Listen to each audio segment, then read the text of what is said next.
What up, world? Tabari here, representing Hayden Music Labs. Just want to give a quick tutorial about what I like to call the 3 keys of good music production. I've been checking out a lot of tracks on the web or whatever, and some of the stuff is just absolutely bananas. And some of the stuff is just not quite where it could be. But you can tell it's not because the producer isn't good, or that the talent isn't there, or that the product is kind of, But really what it is that just some choices that were made by the producer, just speaking from the track's perspective, weren't the best that they could have been.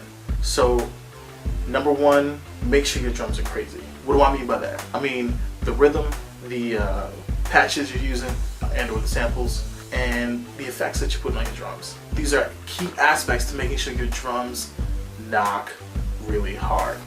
So what I'm saying to you is, if your drums aren't crazy, then all that's going to be there is kind of something that leaves you really anticipating something but doesn't really actually happen. And once that happens, your listener is turned off completely. So that's number 1. Make sure your drums are crazy. 2, melody. Make sure your track has a melody. Too many producers just want to put a drum beat on top of a sample, or a drum beat on top of nothing really, or a drum beat on top of chords for you instrumentalists out there. But ultimately that doesn't lead to anything. It doesn't mean anything. It's like having a conversation with somebody using no subject matter at all. After a while it just kind of gets pointless. So that's just what it is. If I'm a songwriter, I write off of that melody that you put. I don't just write off the chord, or I don't just construct a melody for myself. My melody will kind of be either based off of or help to enhance, or that melody you created helps to enhance mine.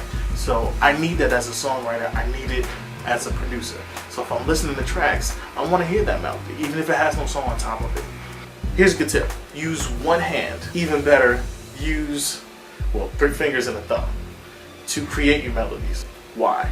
Because a lot of the time, both for instrumentalists and non-instrumentalists, what happens is your melodies, even if they're there, become very complicated, or they become masked under a whole bunch of big thick chords, or a thick patch, or a synth that's just too much for the track. Make sure your melody has the aspects it needs to kind of ride over top that good stuff, because all that stuff is great.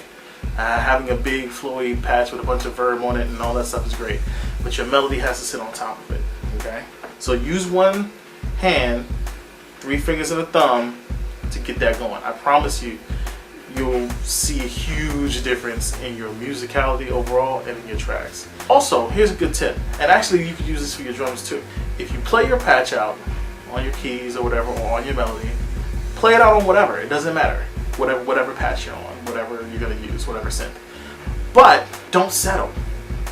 What do I mean by that? I mean simply this. If you're going to play your patch out, then just set it to loop. And just change the patch as it's looping and see which ones best work with what you have already, or see what works best and change the things around it. Because what happens, I can tell with some of this production I'm hearing, is the track is going and it's cool, but it's just not quite there. And I'm sure you feel it too, but you're like, well, I'm not going to put nothing out. I got to put something out.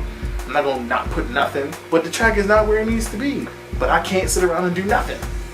Here's what you do. Play it out. Then you set it to loop. Then cycle through until you find something that works across the board for you, something that you can be happy with. Remember, if you have to explain your track, it's not a good track. You should just be able to play it, shut the hell up, and let the track speak for itself. Lastly, rule number 3. It's not about the DAW that you're using. You can use Logic, Reason, Pro Tools, GarageBand, whatever. It's not about the patches always, because some of these patches are just kind of simple, and they're meant to be kind of simple. It's not about the equipment that you have. I've heard crazy melodies come from just the keyboard on the laptop, because they didn't have a MIDI controller. But really what it is about is your creativity and your originality. If you're just doing what you hear everybody else doing on the radio, all you're doing is whatever everyone else is doing on the radio, that's not really going to put you at the top of the pack, as my dad always used to tell me. What you want to be is original. And I guarantee you, if you go back and find your favorite track as a producer, your favorite track that you love listening to, what you'll remember about it is these 3 keys. The drums were crazy. The melody, you can sing it back to this day. You just know what that is. The reality is, you remember it. That's what it is. At that time, it was crazy original. So you want to make sure these 3 aspects are always there on every track, no matter what. 1, just as a summary, you gotta make sure your drums are crazy. 2, gotta make sure you have a good solid melody. And 3, you gotta make sure you're doing something original that is your signature, that has you on it. Not everyone else, just you. Yes, you. You. So that's what I'm saying. Quick little tutorial tips and so forth. So hit me up, write comments, tell me what you think, tell me if you have any questions. Yeah, this is Tabari, Haven Music Lab. How about your boy?